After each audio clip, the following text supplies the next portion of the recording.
Друзья, всем привет! Сегодня хотелось бы поговорить о датчиках, тахометрах для лодочных моторов. Они предназначены не совсем только для лодочных моторов, подходят еще много куда.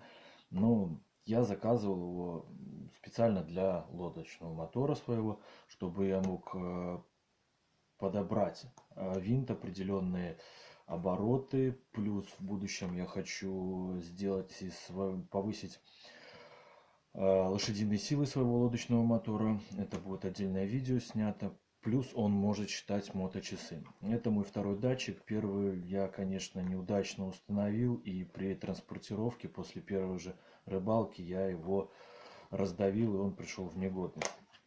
Заказывал датчик я с AliExpress. Стоил он там что-то в районе 6,5–7 долларов. Вот. Что он собой представляет? Много видео есть, как его устанавливать, и как люди ездят и показывают видео, где он показывает обороты мотора.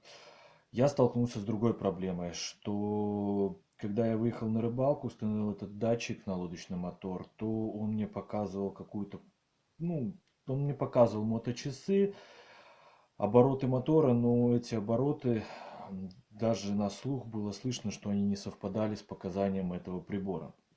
Почему случилось так? Этот прибор работает для нескольких моторов, как для двухтактных, так и для четырехтактных. То есть изначально он был установлен для двухтактного мотора. Есть, конечно, инструкция для этого датчика, как устанавливать батарейку и какие режимы для какого мотора подходят. Но, к сожалению, на тот момент у меня инструкции с собой не было, поэтому я не мог никак разобраться, почему происходит так и что мне нужно было делать, как мне нужно было его перенастроить.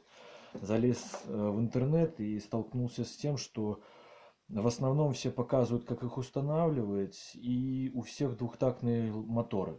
Поэтому они работают нормально и без проблем. Для четырехтактного я не нашел. Единственное, было одно видео по моторам Suzuki, где была показана установка режима для двухтактного и четырехтактного. Также было несколько видео, где, да, люди жаловались о том, что этот датчик, тахометр, показывает какую-то ерунду и хинею и вообще там живет своей жизнью. Поэтому мне хотелось бы поделиться с вами, возможно, кому-то это пригодится. Э, в общем, короче так. Датчик работает, присоединяется к кабелю, этих видео очень много.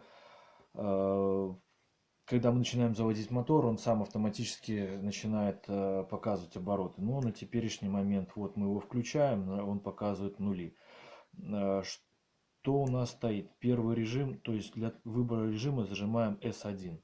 Вот, это у нас первый режим. Первый режим, дорогие друзья, это для двухтактных лодочных моторов. Как написано в инструкции, две искры на один оборот коленвала. Нам нужен режим номер 3, где будет одна искра на 2 оборота коленвала. То есть все совсем наоборот. Как нам нужно это сделать? Мы зажимаем снова S1. Ждем. Первый режим. Не отпускаем палец. Второй режим. Третий режим. Все. Ждем несколько секунд, пока не погаснет это табло, не загорятся нули. Все. Теперь у нас наш мотор, точнее не мотор, извиняюсь, датчик тахометр предназначен для четырехтактного лодочного мотора. Для чего он вообще нужен? Я его приобрел для того, что я хочу сделать из своей четверки. У меня Suzuki DF4, 4 такта. Хочу сделать пятерку. Это будет тоже снято видео. Повторюсь, чуть попозже, поэтому мне нужно знать, насколько увеличились обороты от четверки до пятерки. Все очень просто там, как говорится, плюс этот датчик показывает моточасы. Моточасы нужны особенно таким моторам, как у меня, потому что мало того, что меняется масло в редукторе, в ноге, оно еще также меняется, как и в машине, оно меняется еще в самом моторе, в картере. Поэтому там по регламенту вроде заявлено 200 моточасов, и там будет замена. Ну, я вам хочу сказать, такое количество моточасов за сезон я не проезжаю, поэтому, ну, мне просто интересно знать от скольки до скольки, ну, сколько в этом сезоне я сделал, накатал моточасов, сколько в следующем и в предыдущих, как бы знать примерно так. Вообще, я, конечно, посоветовал бы всем делать так. Я делаю, ну, как делаю я. Закончился сезон, поменяю, сливаем масло с ноги, заливаем свежее. То же самое мы делаем с картером мотора. Сливаем старое масло, заливаем свежее, консервируем мотор. Как консервировать, я думаю, все прекрасно знают. Ну, повторюсь, консервация, то есть вот мы заменили масло, выкручиваем свечу, специально есть спреи, продаются они в таких баллончиках, типа вот ВДшка, ВД-40, есть специальное масло, поэтому вот можно использовать так. Я, например, делаю, выкручиваю свечку, вынимаю чеку, заливаю одну пробочку масла, которую использую для картера, делаю пару протяжек и закручиваю свечку, и все. Так он у меня хранится всю зиму. Там, в этом году у меня получилось 4 месяца. От последней рыбалки до следующей.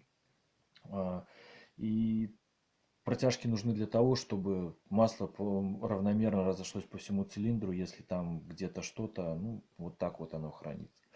Надеюсь, мое видео будет кому-то полезно. Подписываемся на канал, ставим лайки. Счастливо всем, ни хвоста, ни чешуи.